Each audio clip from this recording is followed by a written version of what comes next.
Welcome back to Afternoon Express, where the focus this week is all on summer dining entertainment. And we have got none other than Jackie Cameron in the loft.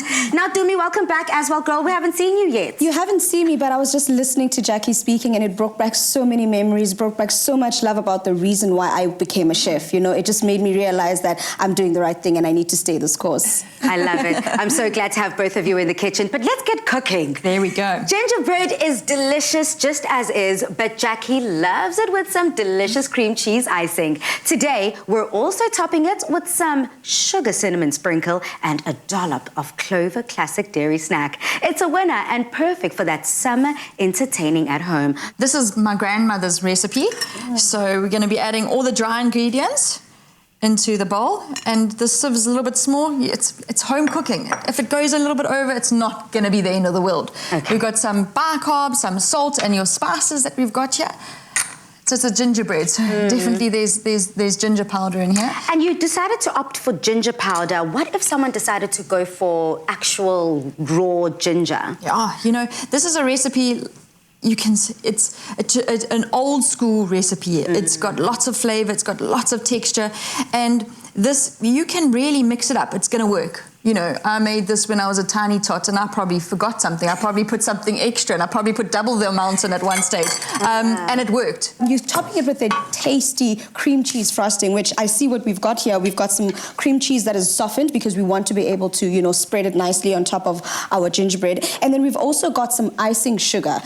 Is there a reason why we always use icing sugar and not those other sugars like your brown sugars or your caster sugars in this specific instance? So the icing sugar, it adds the sweetness. But it's also got a bit of corn flour into it, inside of it. So it's just really a thickening. It adds a lovely texture, and also it doesn't get grainy. It gets lovely, yeah, it gets a great texture. Awesome. It kind of adds a voluptuousness to it. And then could I also add the ginger spice to the icing itself? I would, yeah, you know, this is, you know, people must just use recipes as guidelines.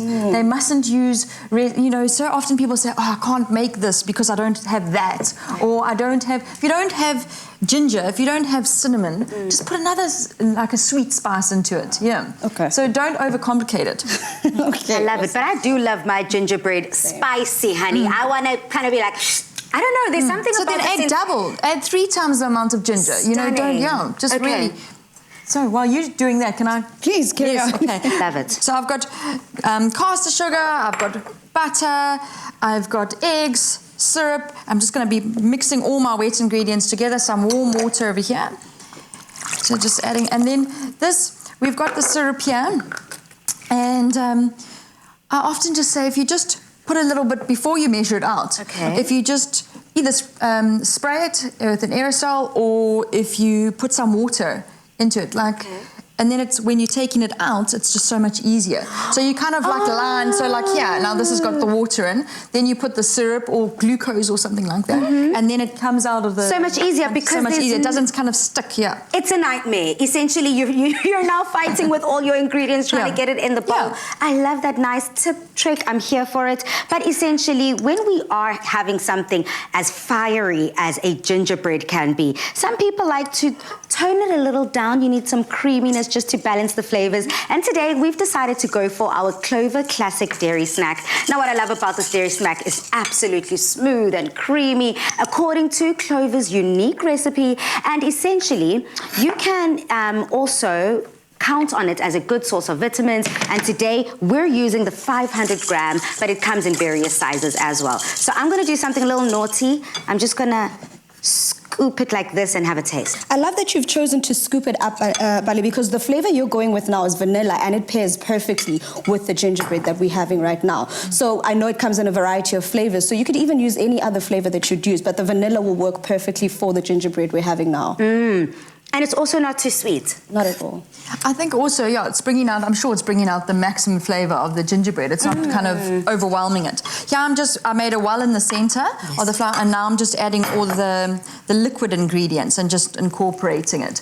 You want to incorporate everything, but you don't want to over mix it. You never want to overmix. Because I was about to ask that, because I see you're adding it in increments. You didn't add all the wet ingredients at once. Is there a reason specifically for that? Yeah, just so it's all... fully incorporated. Fully incorporated, yeah. And you're just doing it, because otherwise you might find that it gets a little bit lumpy, or if you add it all at one stage. Yeah.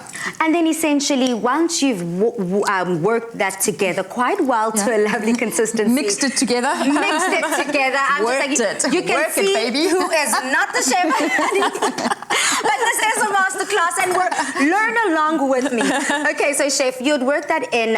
It will go into your baking tray in the oven for it to look like that delicious masterpiece. Tumi is topping that icing on. How long does it need to be in the oven, and what temperature? So you must always get to know your recipe, get to know your recipes, get to know your oven. So a recipe is only a guideline, and I think people really need to get to know that. So that, and we're going to put it into at 180. Okay. So what I'm going to do is I'm going to place it here with grease-proof paper just to make it easier to come out. So when you lift it up, at 180, and on the recipe it says for 20 to 30 minutes.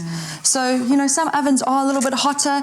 I suggest when you do get an oven, always put an oven thermometer inside of it and just test it. But do get to know your oven, and do because it makes all the difference. I'm definitely going to try this at home, and if you would like to do the same, please do head over to afternoonexpress.co.za.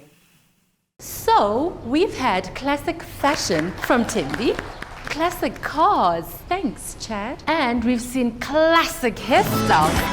And you, Michael? Classic! The classic range from Clover. Timeless taste. Made with love by Clover.